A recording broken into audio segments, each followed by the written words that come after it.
ole thengi mar hian ka ko har changin ti kha leng khom thukin han sa te ti he la hi upa zasia ma puwa mo ka lo ti a thing sul tlang nuam ma sa hei puar la rona le khabu ro hlu mi zo ro hlu ti hian a phua tu hi ar thang huta lung lei zo tlang a ti ni ka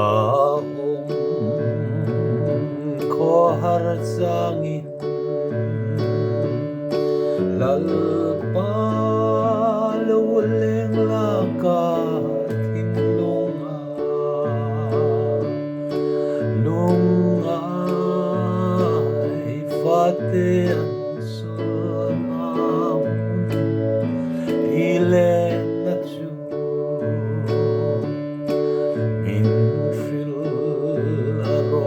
at san sin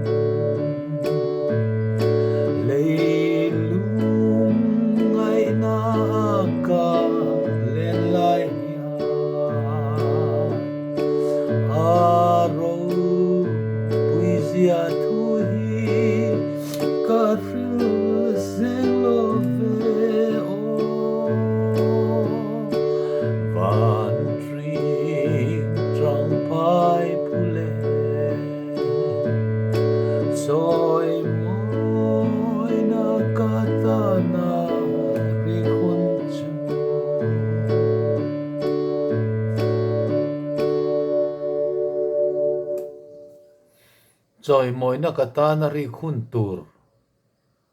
ti ha kalau khriat dana nia choi moi na kata na ri khun chu ti na om tlan me ha mi la bua po hian nga kan lo hre sual zok te po ni mai theya chang ni na hi sale te ki hi niam hret teng he tha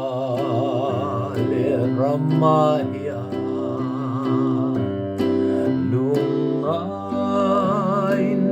Prima ilangi Tina luiral bekai suan mangai lalpan omin lau mua kanga lungai mituit lang na aro poesia tuhi kafu sen lo ve o van tring trong pai pule soi moi na katana ri kuntu